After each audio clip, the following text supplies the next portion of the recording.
दोस्तों, आज जो कहानी मैं आपको सुनाने जा रहा हूँ वह केवल एक राजकुमारी और एक नाग के विवाह की नहीं, बल्कि विश्वास, त्याग और एक ऐसे श्राप की कहानी है जिसने दो दुनियाओं को हिलाकर रख दिया था। यह कहानी है रूपनगर की राजकुमारी वैदेही और एक इच्छाधारी नाग नीलमणि की। क्या एक इंसान और एक नाग का मिलन संभव है? चलिए जानते हैं इस दास्तान में। बहुत समय पहले की बात है। भारतवर्ष के दक्षिणी छोर पर चंदनपुर नाम का एक समृद्ध राज्य था।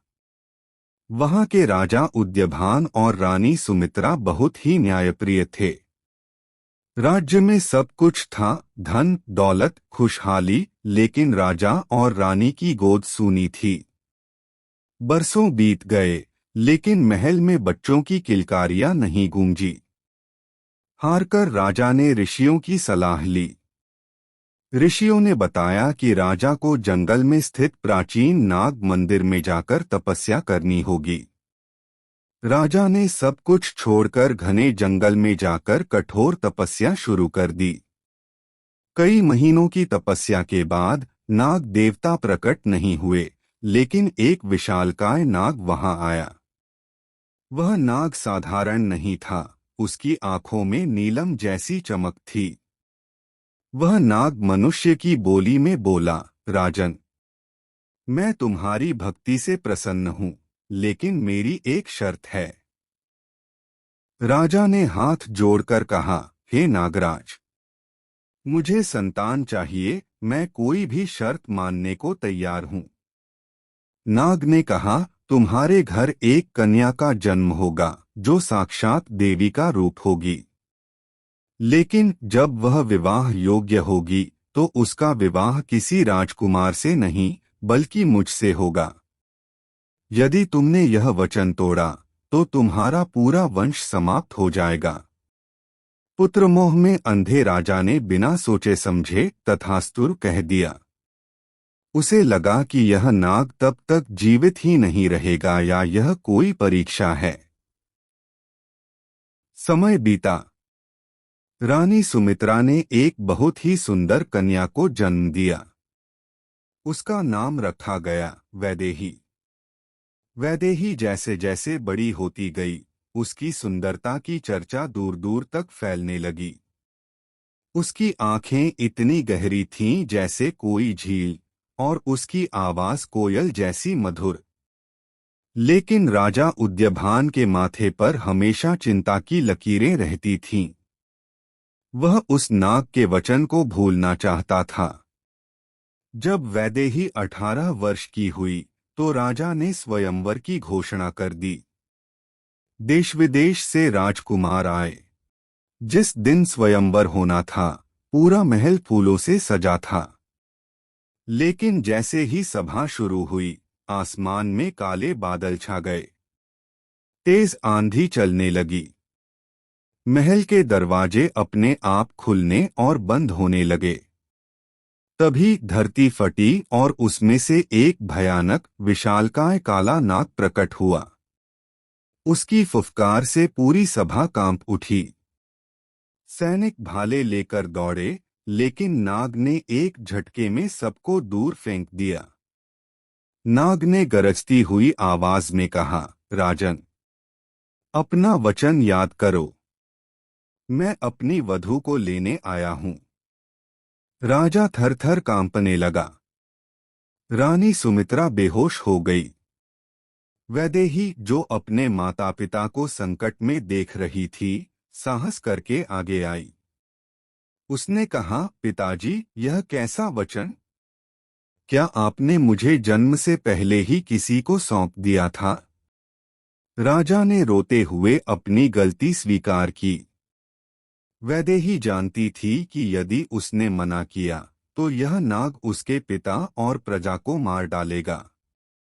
उसने अपनी आंखों के आंसू पोंछे और कहा, मैं अपने पिता के वचन की लाज रखूंगी। मैं इस नाग से विवाह करूंगी। वह विवाह किसी उत्सव जैसा नहीं, बल्कि मातम जैसा था। मंगल गीतों की जगह सिसकियां गूंज रही थीं। वैदेही ने वरमाला उस विशाल नाग के गले में डाली। नाग ने अपना सिर झुकाकर माला स्वीकार की। विदाई का समय आया।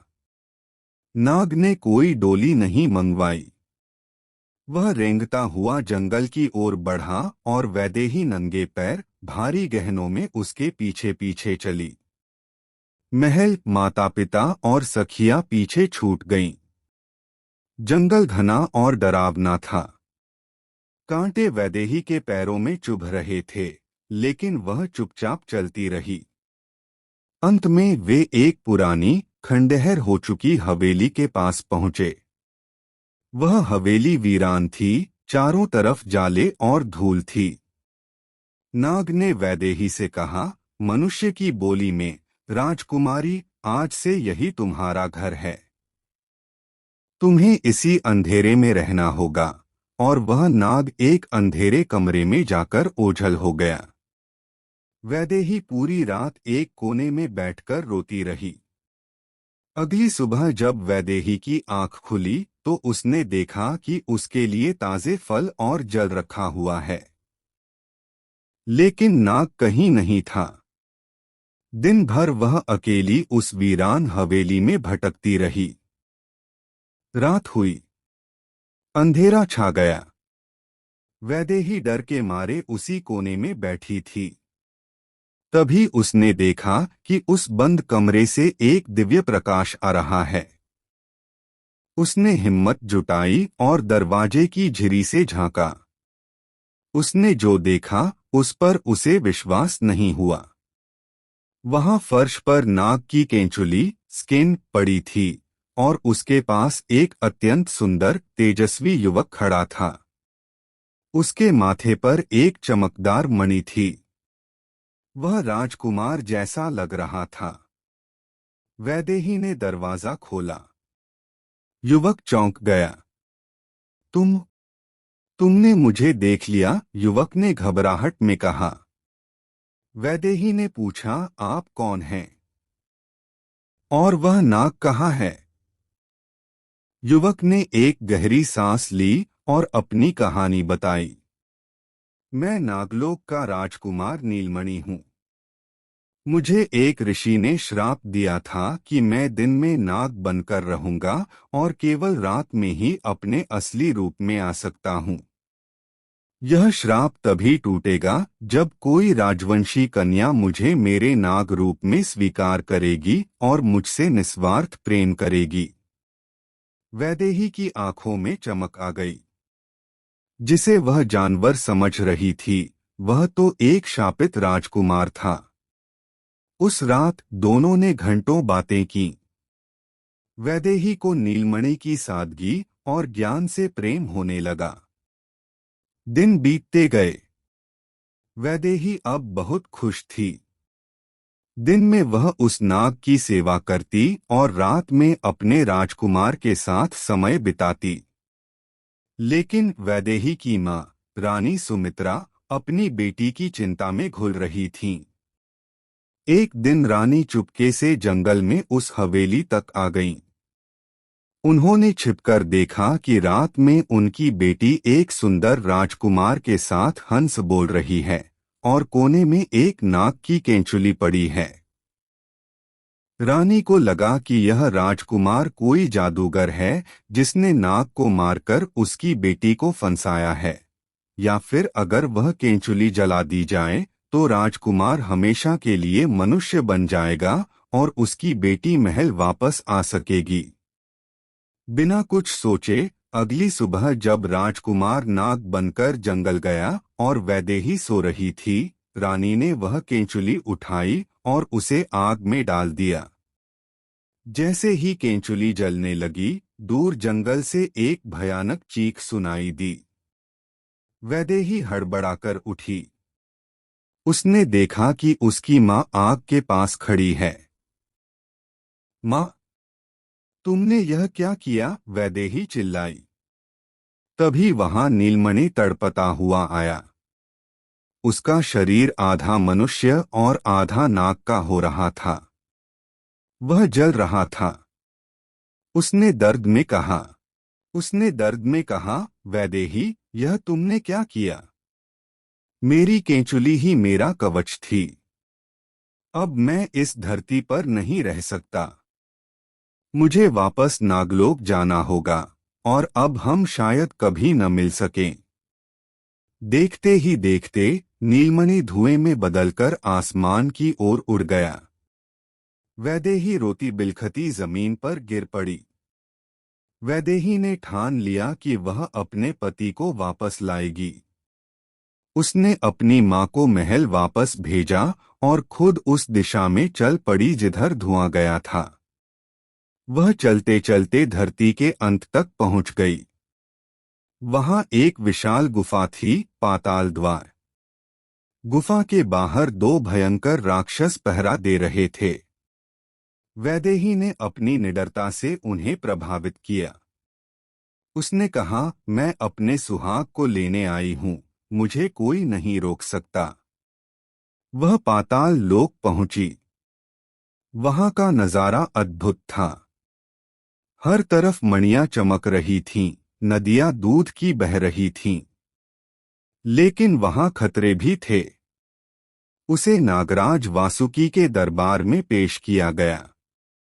नागराज वासुकी ने क्रोधित होकर कहा, एक मानव स्त्री यहाँ कैसे आई? तुम्हारे कारण मेरा पुत्र नीलमणि मृत्यु के मुख में है। उसका शरीर जल गया है। वैदेही ने गिड़गिड़ाकर कहा, मुझे एक मौका दीजिए, मैं उसे ठीक कर दूंगी। नागराज ने शर्त रखी, तुम्हें अग्नि परीक्षा और विष परीक्षा से गुजरना होगा। यदि तुम बच गई तो साबित होगा कि तुम्हारा प्रेम सच्चा है। पहली परीक्षा थी विष के तालाब से कमल लाना। वह तालाब उबलते हुए जहर से भरा था। वैदेही ने भगवान शिव का नाम लिया और अपना हाथ डाला। उसके प्रेम की शक्ति इतनी थी कि जहर ने उसे नहीं जलाया। वह कमल ले आई। दूसरी परीक्षा थी अंधेरी गुफा में नीलमणि को पहचानना। गुफा में हजारों नाग थे। वैदेही को अपने पति को पहचानना था। उसने अपनी आंखें बंद कीं और अपने दिल की धड़कन सुनी। वह सीधे एक घायल नाग के पास गई और उसके सिर पर हाथ रखा। वही नीलमणि था। नागराज वासुकी प्रसन्न हुए।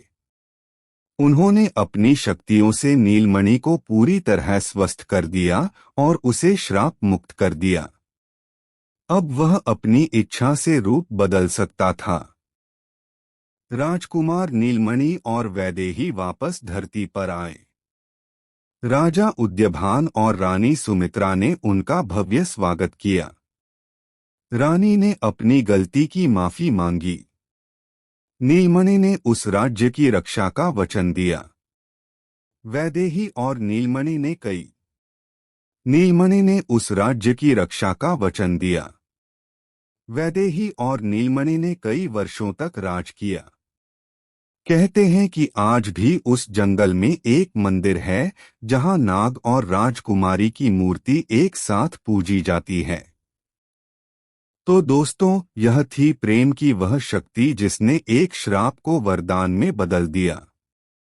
रूप मायने नहीं रखता, मायने रखता है त्याग और विश्वास।